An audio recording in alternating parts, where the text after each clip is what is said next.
sobre a nova entrevista de Pedrinho. Presidente do Vasco escancarou o racha com a 777, responsável pela SAF do clube. Atualizações importantes no Santos em relação a reforços, só para arrematar as últimas do mercado, bastidores, finanças e muito mais. Fala aí pessoal, sou Jorge Nicola, bem-vindos a mais um vídeo do canal, sempre bom ter vocês por aqui, sem perder tempo, só pedir para deixarem like, se inscreverem no canal e ativarem todas as notificações, combinado? Quero te contar agora uma novidade sobre a licitação do Maracanã, eram 3 candidatos a ficar com o estádio. Primeira parceria da dupla Fla-Flu, a segunda do Vasco em parceria com a W Torre e a terceira dos responsáveis pelo grupo que administra o Mané Garrincha em Brasília. Trata-se do consórcio RNGD, mas, de acordo com os responsáveis pela licitação, esse grupo foi desclassificado do processo, restam apenas Fla-Flu versus Vasco da Gama. O Santos busca um atacante de lado de campo, o primeiro alvo foi o Rossi, o atacante do Vasco, mas o negócio está desfeito. Repercussão muito ruim entre torcedores do Peixe, tudo porque o Rossi provocou o Santos no fim do ano passado, quando o Peixe foi rebaixado.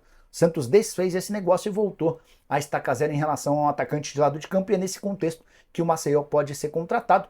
Ouvi de uma pessoa da Lusa que existe proposta oficial pelo Maceió e as coisas estão sendo analisadas. Outro que pode se mudar da Portuguesa para o Santos é Thales, lateral direito de 20 anos de idade, mais um formado no Canindé, jogador de enorme potencial que ainda precisa ser lapidado. Tanto o Maceió quanto o Thales também estiveram na mira do São Paulo. O Tricolor acabou desistindo da contratação de ambos. Só para fechar, em relação ao Santos, o Peixe descarta qualquer tipo de negócio envolvendo o zagueiro Joaquim numa eventual troca com Carlos Miguel. Essa história surgiu nas redes sociais e não há a mínima chance de avançar. Quero falar agora sobre Pedrinho, o presidente do Vasco, resolveu abrir o jogo a respeito das coisas da SAF e da 777. Esse bate-papo fez parte de um podcast chamado Futebolaço. E o Pedrinho diz o seguinte, abre aspas, sei que sou minoritário, tenho 30%, e não concordo com quase nada que foi feito nesse contrato. Não fui eu quem fiz, mas entrei sabendo. Fico indignado com muitas coisas. São cláusulas de confidencialidade que não foram feitas por mim. Aí perguntaram, mas Pedrinho, você seria barrado se você fosse, por exemplo, ao centro de treinamento? Resposta do Pedrinho, acho que ninguém vai me barrar no CT, mas vou fazer o que lá? Não participei do planejamento esportivo, não conheço os atletas, não contratei, não vendi. As pessoas querem que eu vá lá para fazer o quê? Perguntou o presidente do clube. O que você pensa sobre essa treta entre 777 e Vasco? Nessa questão você está de que lado? Use espaço para comentários e opine. Davi Junqueira, Nicola, pode pintar alguma surpresa no Vasco? Deixa eu até repercutir algo que eu não havia contado para vocês. Ontem o Pedrosa e o Venê contaram que a negociação entre Vasco e Botafogo pelo Marlon Freitas estava praticamente encerrada, né? Não é bem assim, respeito demais a apuração dos dois, mas ouvi de uma pessoa envolvida nas tratativas que não houve a desistência do acordo. Os caras seguem trabalhando para fazer com que o Marlon Freitas se mude para o Vasco, tá? O Marlon Freitas é o grande alvo do Vasco, é o nome dos sonhos da diretoria. É fácil? Não, não é fácil, porque o Botafogo não quer vendê-lo em hipótese alguma, mas existem tratativas no momento. Peraí. Ângela Carini. Oi, Nicola, me chamo Ângela, do Piauí. Todo jogador que o Vasco vai atrás não dá certo. Qual é o problema? Ângela, na minha opinião, está muito relacionado a 777. Que quer economizar, que quer gastar pouco. Hoje até o Pedrinho participou de um podcast e sentou a madeira no pessoal da 777, mais especificamente no contrato que foi assinado entre o Vasco e a empresa norte-americana, né? E eu faço minhas as palavras do Pedrinho. Vamos para as notícias. Deixa eu começar então com os árbitros que vão trabalhar no jogo do Vasco da Gama. Vasco e Grêmio apita Flávio Souza de São Paulo no domingo, 4 da tarde, em São Januário. Bragantino e Vasco na quarta-feira que vem, dia 17, 7 da noite, lá em Bragança Paulista. O árbitro será Paulo Zanovelli, de Minas Gerais. E a gente lembra que o Renato Gaúcho, técnico do Grêmio, está completando no jogo desta terça-feira com o Huachipato, né, 500 jogos como treinador do Grêmio porto-alegrense. ganhou 10 títulos como técnico do Grêmio, ele que é um dos maiores ídolos da torcida, tem estátua e tudo mais, e vem para o jogo para completar 501 jogos como técnico do Grêmio domingo diante do Vasco. Ele que já foi técnico do Vasco e fez um trabalho interessante numa equipe até limitada quando ele passou pelo Vasco, disputou até a final da Copa do Brasil contra o Flamengo. A comissão técnica acompanhou esse jogo do Grêmio com o Ruas Pato já fazendo uma análise do adversário do jogo de domingo. E tem também o Bragantino. O Bragantino joga amanhã, né, pela Copa Sul-Americana, 9h30 na Argentina, com Racing, e também a comissão técnica vai fazer as devidas anotações. O zagueiro Gary Medel presenteou o meia Brian Carrasco, do Palestino do Chile, com uma camisa do Vasco da Gama. Bacana, né? O Gary Medel está sempre fazendo isso, está sempre internacionalizando a marca Vasco, presenteando amigos chilenos, europeus, com a camisa vascaína. Gente, o Rossi, a torcida do Santos rejeitou a contratação dele e ele continua no Vasco, segue treinando normalmente no CT Moacir Barbosa. E o Pedrinho, numa bela matéria do nosso querido Dieguinho, do podcast Futebolaço, bacana a matéria, o Pedrinho abriu o coração mais uma vez, como já tinha feito em São Januário, naquela entrevista coletiva, e voltou a reclamar, dizendo que, se fosse no seu tempo, ele não assinaria o contrato com a 777, acha que o contrato é ruim, voltou a reclamar de que não é ouvido pelo futebol, né, que ele poderia ajudar, poderia colaborar e muito com o futebol da SAF, mas não é ouvido, sequer foi apresentado aos jogadores atuais do Vasco da Gama. E isso, sem dúvida, vem ganhando destaque na imprensa, o belo trabalho feito pelo querido Dieguinho do Futebolaço. Parabéns, Dieguinho! Bela matéria com o presidente Pedrinho. Mas aí ele disse, olha, sou sócio minoritário, tenho que fazer o que tenho que fazer. Ele disse que reclama com a 777 reclamações que ele não pode torná-las públicas por força de contrato, por força de sigilo, de cláusulas também. Bem, Maracanã. Informação sobre a licitação do Maracanã. Essa informação foi trazida pelo jornalista Guilherme Amado, do Metrópolis, site Metrópolis, e 2 consórcios avançam para disputar a próxima fase do processo. Flamengo e Fluminense e Vasco e W Torre. Agora serão apresentados os projetos financeiros para o Maracanã, e o Vasco, pelo que a gente já trouxe de informação, inclusive, promete ter um projeto bem amplo e lucrativo e moderno para a exploração do Maracanã, que vai agradar o governo estadual do Rio de Janeiro.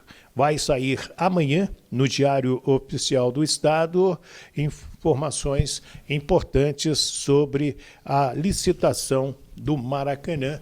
Então, a gente fica atento e vamos trazer nesta quarta-feira mais informações. Vasco, então, segue na briga com Flamengo e Fluminense pelo comando do Maracanã, aquele outro consórcio que era formado pelo consórcio que administra lá o Mané Garrincha, esse foi desclassificado. E sobre o STJD, minha gente, o que a gente pode trazer é que o Tribunal Pleno, numa sessão itinerante realizada em São Paulo, adiou o julgamento do John Textor por ofensas à CBF, ao futebol brasileiro, num canal de TV, no Premier, né? Após tomar aquela virada histórica do Palmeiras no estádio Newton Santos. Eu estava lá, o Botafogo chegou a fazer 3-1, poderia fazer 4-1 aos 38 do segundo tempo, num pênalti cobrado pelo Tiquinho. O Everton defende, aciona imediatamente o Hendrick, que recebe uma falta na lateral, e na cobrança da falta 3-2, antes no final do jogo 3-3 e nos acréscimos 4-3 para o Palmeiras. E aí o John Textor falou cobras e largados. Foi julgado em primeira instância, foi punido e no recurso o doutor Maurício Neves, relator do processo, voltou para reformar a pena, aumentando para 105 dias de suspensão e multa de R$75 mil para o John Textor, e o Dr. Felipe Bevilacqua pediu vistas do processo, então fica para a próxima sessão do STJD. No dia 15 de abril, segunda-feira agora, a Comissão Disciplinar número 1 vai julgar John Textor por não apresentar as provas de manipulação de resultados ao tribunal que foram exigidas essas provas. Ele diz que apresentou na Polícia Civil do Rio de Janeiro, mas pode pegar aí um gancho maior e, quem sabe, se não comprovar, aí a gente torce para que ele tenha essas provas e comprove se realmente tem alguma coisa suja no futebol brasileiro.